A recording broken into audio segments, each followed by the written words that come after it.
we're VolitionRx. I'll go through all the slides. We're a US company, so I'll be making forward-looking statements. Please have a read of that carefully in all of our filings. So what are we? What do we do? I only have 15 minutes, a little more, then I'll leave some time for questions. And we do a very large amount as a company, so I'll try to make sure we get to all of it, and I'm very happy to take questions at the end as well. We're an epigenetics healthcare company with a suite of blood tests under development, and the first one's launched. First of all, in the veterinary space, I'll get to that and why we started in vet. We have a lot of active licensing discussions underway in human and in the veterinary uses. And because our platform is potentially extremely widely, has wide applications, we aim to make key components ourselves and to do a wide amount of licensing as long as they use our key components. I'll get to that later. We have a large colorectal, lung, and blood cancer studies underway globally. And we've been working on our assays to treat, in monitoring and prognostics for NETosis, which is what kills you in a very wide range of diseases. We pivoted to that during the pandemic, and that looks incredibly exciting and something that could also be available on the market in the short term. And we're protected with a very large and many granted patents. We really dominate the space we're in, which is circulating nucleosomes, a very important epigenetic feature. So what's our commercialization strategy? We've been spending a long time now. It's been a decade. We've been working now to fully develop the platform. We're doing something very unique, potentially incredibly useful in a very wide range of conditions in humans and in animals. And now we have the 4 pillars, Nu-Q, which is our human cancer work, Nu-Q Vet, which of course the veterinary space, Nu-Q Net, using exactly the same platform. This is all the same platform to measure NETosis. I'll tell you what that is later. And Nu-Q Capture, which is potentially a very strong enabling platform for all other liquid biopsies. So we've developed a great platform. We're now in full swing commercializing it, now that we're very happy it's stable and reproducible and reliable. Our product strategy, as I said, that the 4 pillars below, they have a huge amount of potential uses: frontline human and canine, triaging, which is where obviously you triage high-risk subjects, and aided diagnosis, which means like a blood test used in conjunction with other things, monitoring disease and monitoring treatment. So I'll go through some of those now, but it really is a platform of different platforms that can be used in a wide range of areas. The markers we're after are incredibly important. So as I said, we have a massive intellectual property portfolio, a large amount which is granted, and we've just recently gone through a new wave of innovation with regard to NETosis. 27 patent families now, 10 of which the first ones have been granted in the US, 14 in Europe, and we've gone for strong worldwide protection. A massive key differentiator and something which we're working on every day to make stronger and stronger. No IP is in any way impregnable, but it gives us a very strong defense mechanism to make sure we can commercialize and capture value for our shareholders. It's absolutely fantastic IP portfolio now and developing all the time. So for those of you who are new to us, Nu-Q, what is it? Why do we know? Why do we care? Just a quick summary. I'm on the business side. We have a very large number of scientists in our team now, but not myself. I have the business side, but if you are, those of you even with no scientific background probably recognize the chromosome. If you unravel it, the yellow bit there is the DNA, the genetics. Obviously, the genetics are extremely important, but what our team thought well before its time, a dozen years ago, is the epigenetics, which means above genetics, are going to be incredibly important in a very wide range of areas, and now that's proven to be true, beyond what we could have dreamed about 12 years ago. What's the difference between genetics and epigenetics? In a simple description, if you take the analogy of computing, the genetics is the hardware, computer hardware, the epigenetics is the software. And you know, quite often the software is what goes wrong on the computer, same with the human body. So if you unravel the chromosome, the chromatin, every 200 base pairs or thereabouts of DNA is a nucleosome, which is what's represented On the left-hand side is a purple ball, and the middle is a blue ball, and it's basically 8 proteins surrounded by DNA. This is the most basic epigenetic switching mechanisms, and this is in the cell every 200 base pairs. When the cells die, the body cuts up the DNA into nucleosome-sized chunks to be reprocessed, and that's how these changes go from the cell into your blood. Much easier to measure in the blood. Blood tests are the easiest way to measure everything because it's such an easy system rather than a scan or other ways which things like cancer are currently diagnosed, which are interpretive, expensive, invasive. So this is actually a more accurate representation of what a nucleosome looks like. And as you can tell, huge amounts of information in every single one. A very, very complicated switching mechanism. These are preserved through species, and actually incredibly wide range of species, not just the ones you think of. Like in the vet space, we're launching products in dogs. We expect them to be useful in a very wide range of other animals outside humans. It's also, you have nucleosomes and things as varied as yeast. Hugely important. And it's these slight switching mechanisms which go wrong. For example, is the genesis of cancer. Very simplistically, these switching mechanisms tell cells to reproduce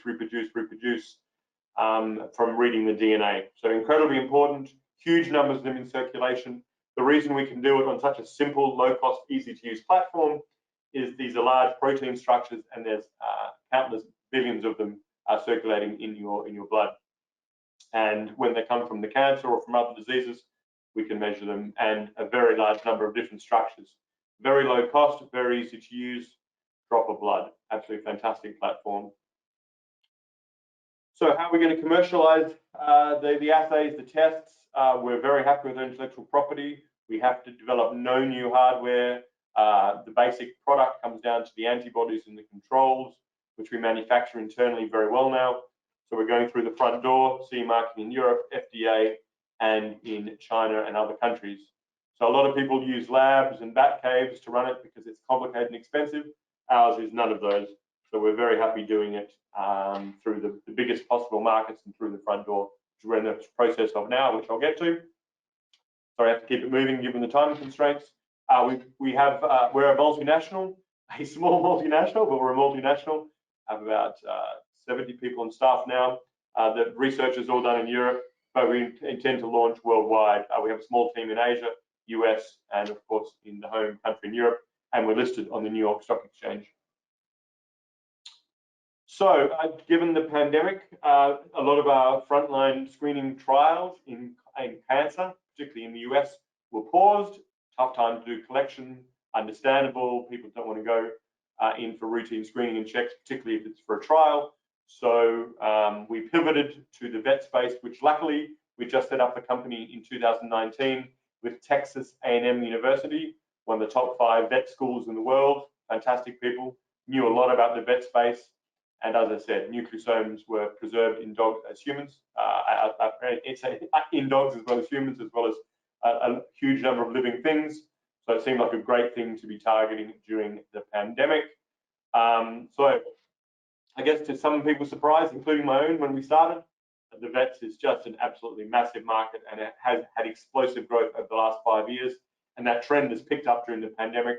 We're home with our animals. We're seeing that they're sick. We're more pets are being, more people are having pets. So anyway, size of the market, there's about 77 million dogs in the US alone. About 20 million of them are older dogs, which would be our target market because, like in humans, they get cancer older. And surprisingly, the vet market's taken off a lot. 83% of dogs in the US go to a vet at least once a year, which is surprising. And 3/4 of those are just routine testing. So, and there are 6 million dogs every year get cancer in the US, for example. That compares more than 2.5 times the number of humans who get cancer. How can that be when there's a lot less dogs? Dogs are quite heavily inbred. Actually, the main reason is that dogs tend to get cancer at a human age much younger. It's quite common to get a dog with 7 or 8, 9 years old with cancer, where we tend to get it when we're 80 or 70 or 90. So obviously a lot more life cycles. All comes down to an absolutely massive market. Nothing out there currently in the market which is anything like what we do. So huge opportunity. We charge very similar amounts as we would in the human market and a much easier regulatory approach. So very exciting. So we sent them some of the human kits we developed for the human blood cancers, and they tried it on the common cancers in dogs, the blood cancers, hemangiosarcoma and lymphoma. Got absolutely amazing results on our test, which is a very simple, very low-cost test. Again, this is independently done by one of the world's best vet schools. Those of you who know the vet space or any human space will read graphs, that is about as good a curve as you can get. The perfect curve follows the left-hand curve to the top. So getting AUCs in the around the 90% mark for these cancers is absolutely spectacular. So a phenomenal test result, a very common cancer, about a third of dog cancers are these two. So you're screening all dogs trying to find these ones. So huge market, totally untapped, and now we've launched our product, which I'll get to in a second. So we've never launched a product before in any space, never mind the vet space. So very late last year, we did a beta launch. What does that mean? We focused on some vets in Texas. We have not hired a sales team yet, but we sent out the test to a range of people, full paying customers, to showcase our product, make some very good real world learnings. That's gone very, very well. And it's made us ready for our own national and international launches for this product. But the other thing it did do for us, which we've been quite surprised with the interest, or the very high level of interest from the big vet companies who have, some of them have up to 1,000 salespeople worldwide and could really launch this product quickly. So we're in very active licensing discussions now with the big vet players who are very interested in our product. And our stated aim, which we're still very much sticking to, is to have a major, meaningful vet licensing deal internationally and in the US signed this year, and hopefully sooner rather than later. We have a fantastic team in our vet space, which we've hired recently.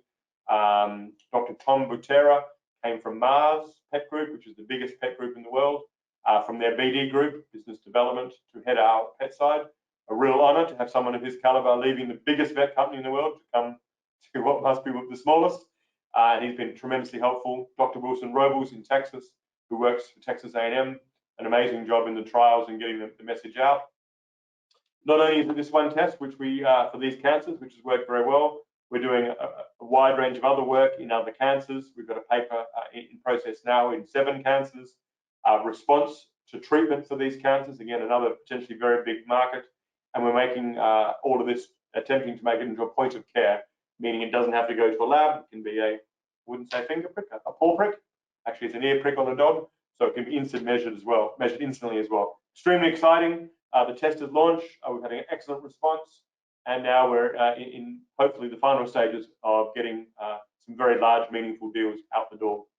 So very exciting, and I think the pivot to the vet space has made a lot of sense during the pandemic, given some of our large trials in the human cancers were paused for reasons which there's nothing we could do about it. But the vet space has been extremely exciting, and you'll see a lot more on that through the rest of the year on the product launches as well as the new ones.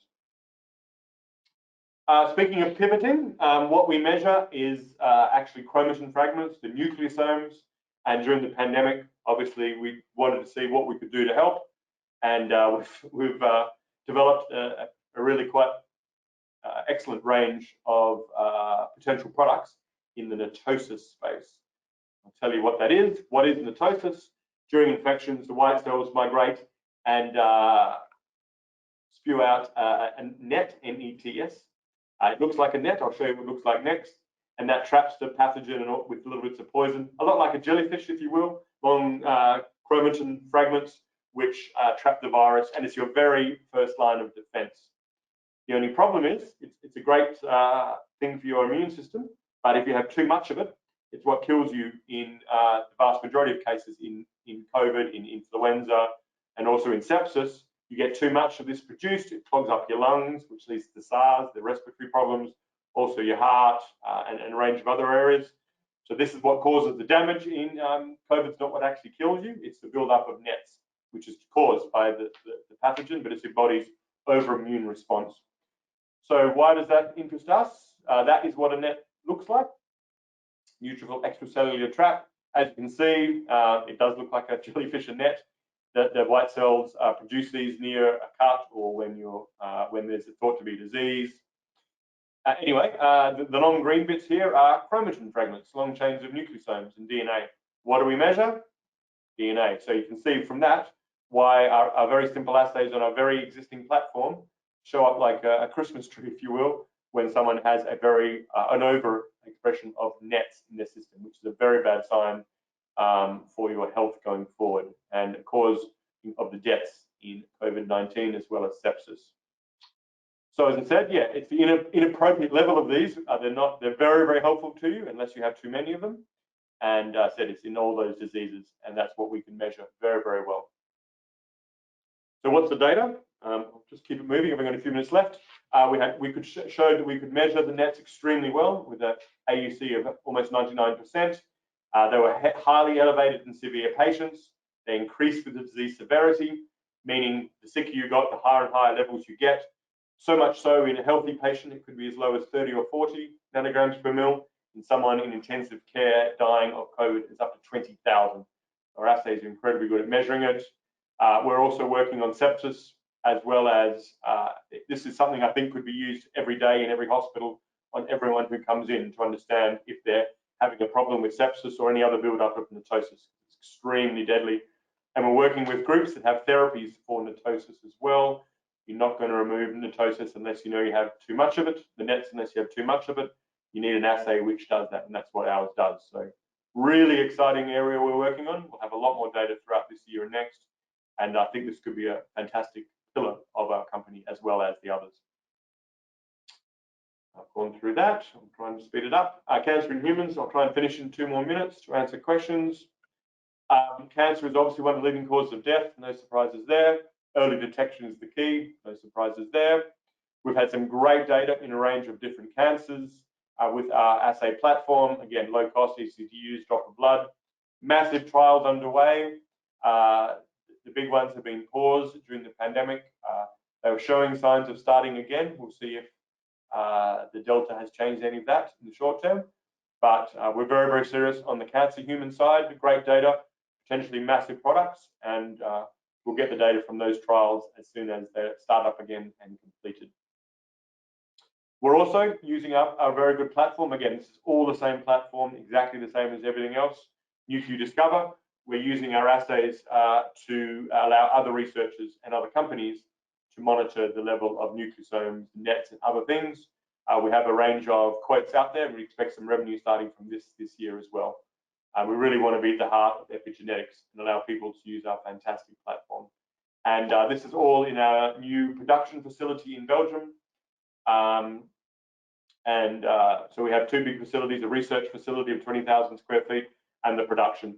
And of our products, we're producing all the key components ourselves, and our model is to keep the test very good value, hopefully well below $100 for the basic tests, and we'll produce the key components ourselves and license very widely. Should be a very good way of generating a lot of revenue without having to do all the work and leverage everyone else's networks and platforms with our IP and our fantastic key components. So as I said, it's going to be an exciting few quarters. We're going to be driving revenue through the vet space, the first product, the next product's behind it, licensing deals.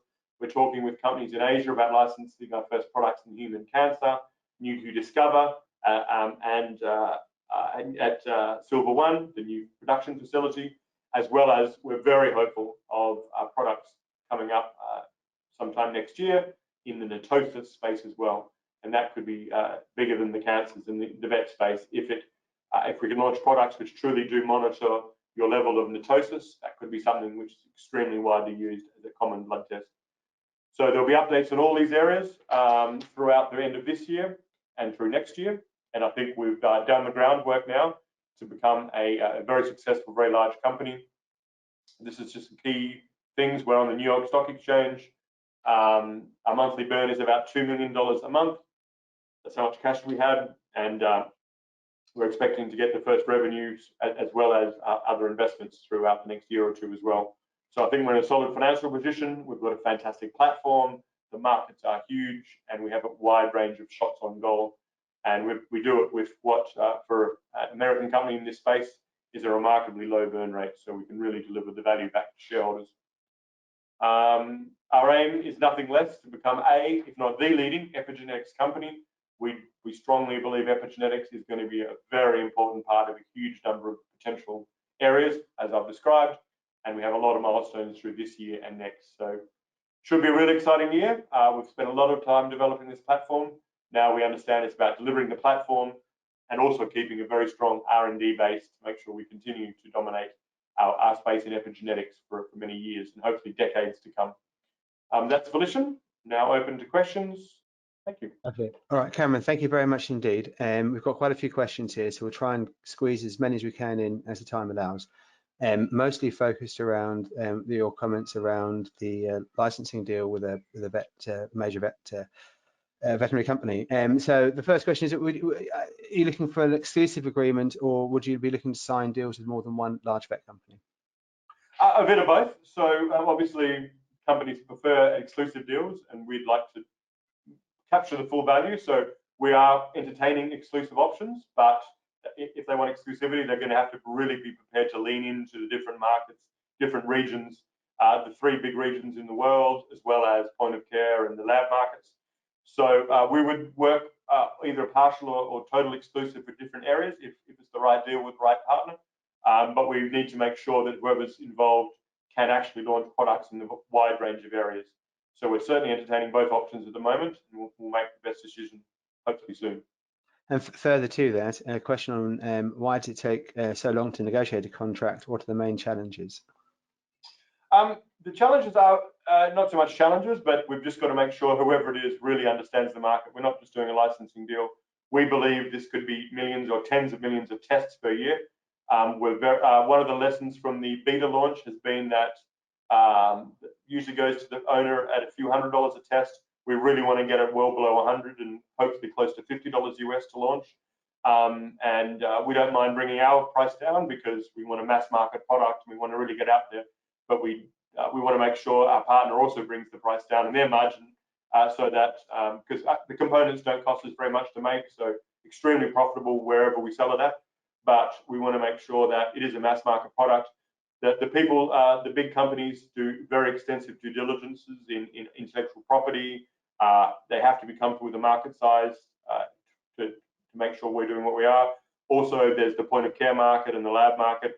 So all of that, and every time they want to get their hands on the kits and just make sure that's all works in a very good way. So we've spent, I guess, months now on all of this. We couldn't be happier with how it's going. There's a lot of interest from the big companies, and I'm hopeful we'll find out. You never know, and we're not going to sign a deal that's not good for us. But I think there's a very good chance we'll get something very meaningful this year.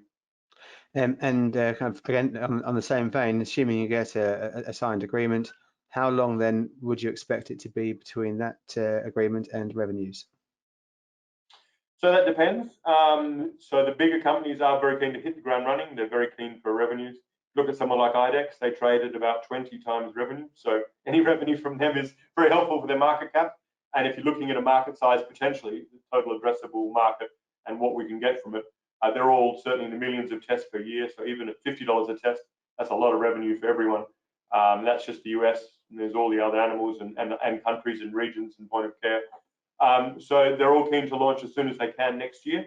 But of course, you don't launch a product and get to the full market size in the first month. I mean, they're all ramping up over a period of years to get to the very full market they would expect. But we will be they intend to launch the product as soon as they possibly can, which I think they're all aiming to do it. Whoever we sign with would aim to launch as early as they can next year as possible. And hopefully that would be Q1. Okay. And final question, the human trials were suspended, paused, as you mentioned. Yep. Is the data from that you'd already achieved still usable? Or if you recommence those trials, do you have to start from scratch? Oh, it's all reusable. So you analyze them all, they collect them, and because they're frozen, you analyze them all when they're finished. So they're very much usable. It just comes down to them pausing because they couldn't have collection. But none of them are wasted because of a pause, if that's the concern. I think that's the thing. Right then, Cameron, thank you very much. Thank you for joining us today. Nice to see you again. Thank you. Take care. Thanks everyone for interest.